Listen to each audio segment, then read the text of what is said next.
اعوذ باللہ من الشیطان الرجیم بسم اللہ الرحمن الرحیم قل من ينجيكم من ظلمات البر والبحر تدعونه تضرعا وخفية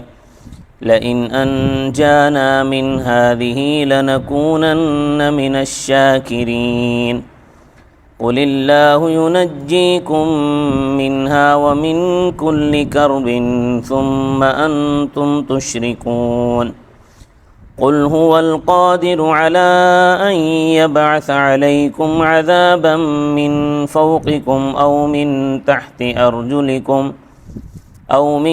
تحت أرجلكم أو يلبسكم شيعا ويذيق بعضكم بأس بعض انظر كيف نصرف الآيات لعلهم يفقهون صدق الله العظيم قل من ينجيكم آپ پوچھئے کون تمہیں بچاتا ہے تاریکیوں سے من ظلمات البر والبحر سمندر کی اور خشکیوں کی تاریکیوں سے تدعونہ تضرعا وخفیہ جب تم پکارتے ہو اس کو گڑ گڑا کر اور چپکے سے لئن انجانا بخدا اگر بچایا اس نے ہم کو من ہذہ اس سختی سے لنکونن من الشاکرین تو ضرور ہوں گے ہم شکر گزاروں میں سے قل اللہ ینجیکم منہا اور آپ کہہ دیجئے کہ اللہ بچاتے ہیں تم کو اس سختی سے ومن کل کرب اور ہر بے چینی سے ثم انتم تشرکون پھر تم شریک ٹھہراتے ہو قل هو القادر آپ کہہ دیجئے کہ وہ قادر ہیں علی ان یبعث علیکم عذابا من فوقکم اس پر کہ وہ بھیجیں تم پر عذاب تمہارے اوپر سے او من تحت ارجلکم یا تمہارے پیروں کے نیچے سے او یلبسکم شیعا ویذیق بعضکم بأس بعض یا بھڑا دیں تم کو گروہ گروہ اور چکھائیں تمہارے بعض کو بعض کی سختی انظر کیف نصرف الآیات لعلہم یفقہون دیکھو کس طرح پھیرتے ہیں ہم باتیں تاکہ وہ سمجھیں۔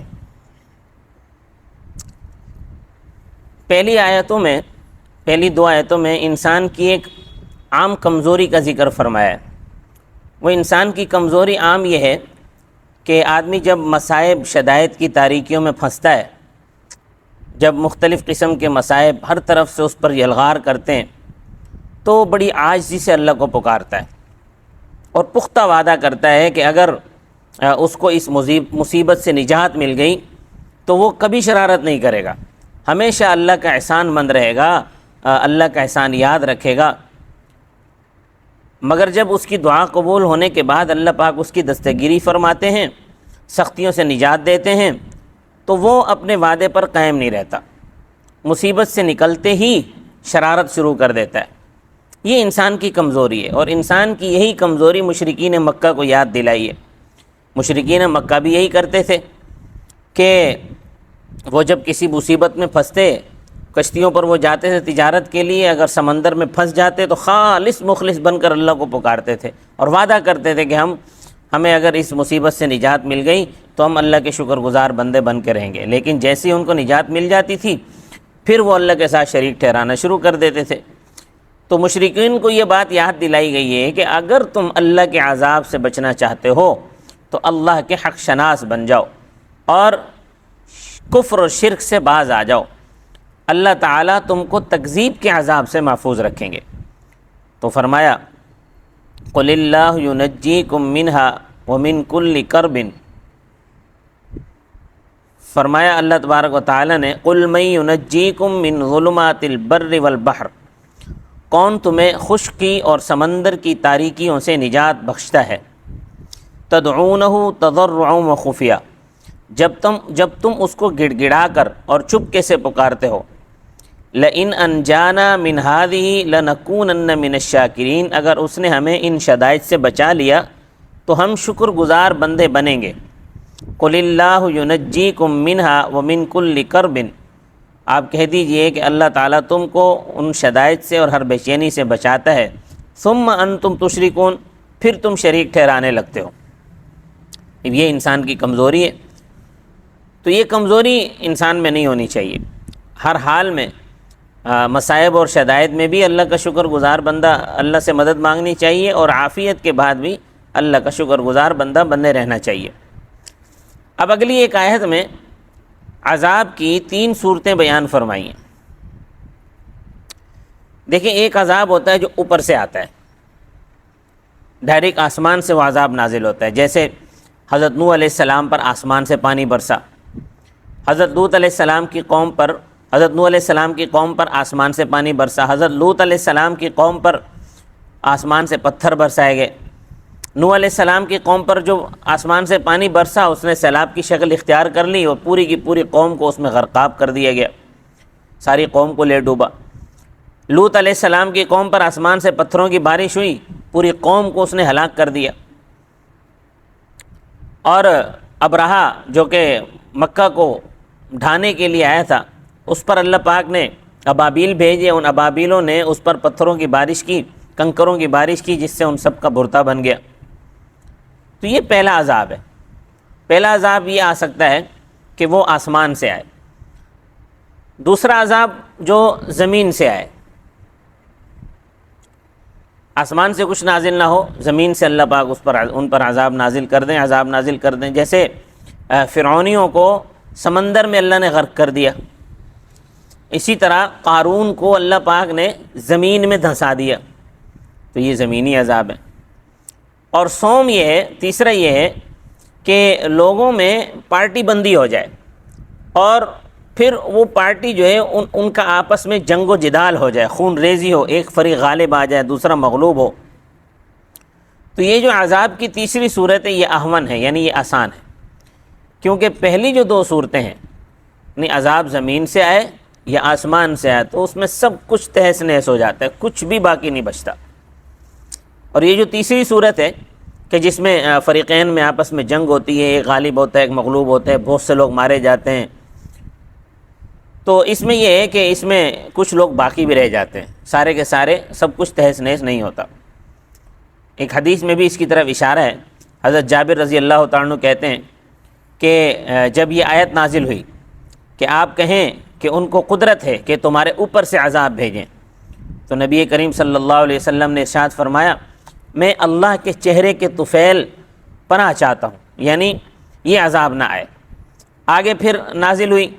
کہ اللہ نے فرمایا کہ تمہارے نیچے سے، تو نبی کریم صلی اللہ علیہ وسلم نے فرمایا، اللہ کے چہرے کے طفیل میں پناہ چاہتا ہوں، یعنی یہ عذاب بھی نہ آئے۔ آگے پھر فرمایا کہ اللہ تعالیٰ تمہیں مختلف فرقے بنا کر بھیڑا دیں، بعض کو بعض کی سختی چکھائیں، تو آپ صلی اللہ علیہ وسلم نے فرمایا کہ یہ اہون ہے، یعنی یہ آسان ہے۔ تو جب کفار مکہ کو عذاب کی خبر سنائی تو وہ کہتے ہیں کہ یہ جھوٹ ہے، یہ سب جھوٹی دھمکیاں ہیں، عذاب کچھ نہیں آنا۔ تو اس آیت میں کہا گیا ہے کہ عذاب کی ان 3 صورتوں میں سے کسی بھی صورت میں عذاب تم پر آ سکتا ہے، مگر نبی صلی اللہ علیہ وسلم نے چونکہ 2 صورتوں سے پناہ چاہی،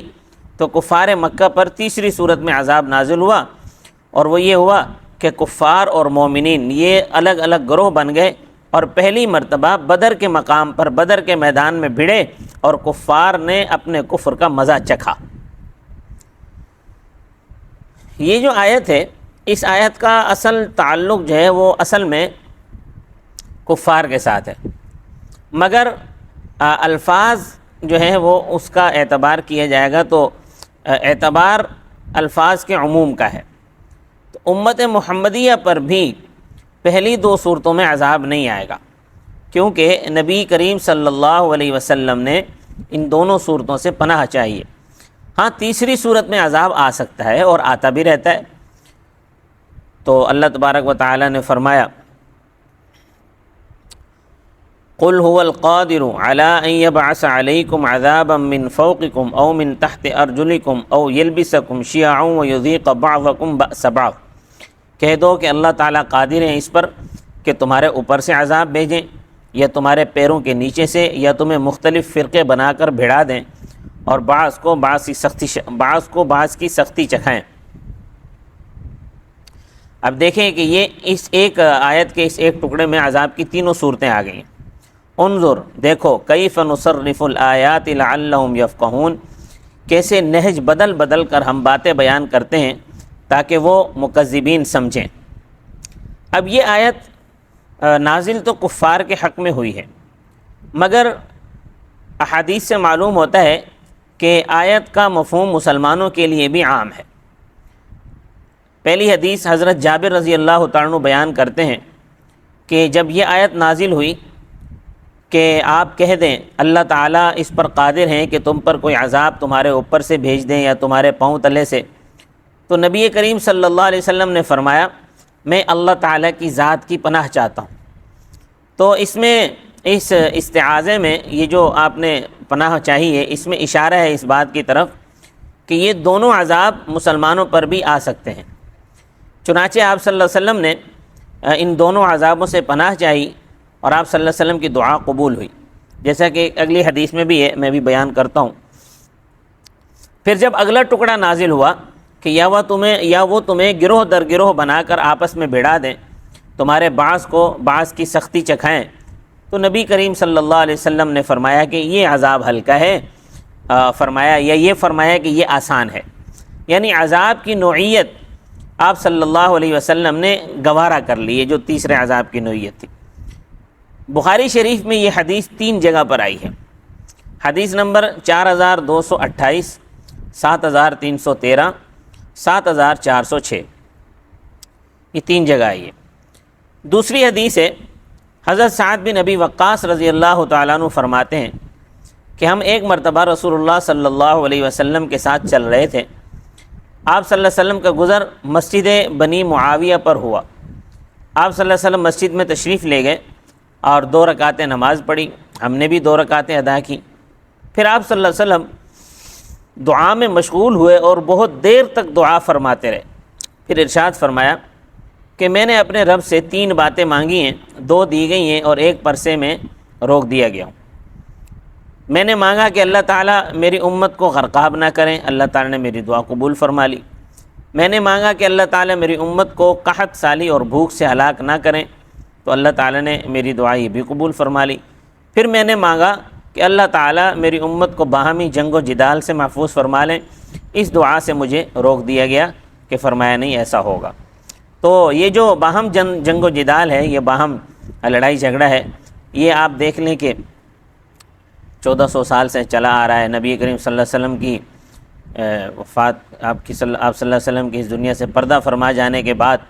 دور خلفائے راشدین کے بعد سے جو امت کے اندر یہ تلوار نکلی ہے اور آج تک یہ تلوار نیام میں نہیں جا سکی۔ بعض سے لڑ رہے ہیں،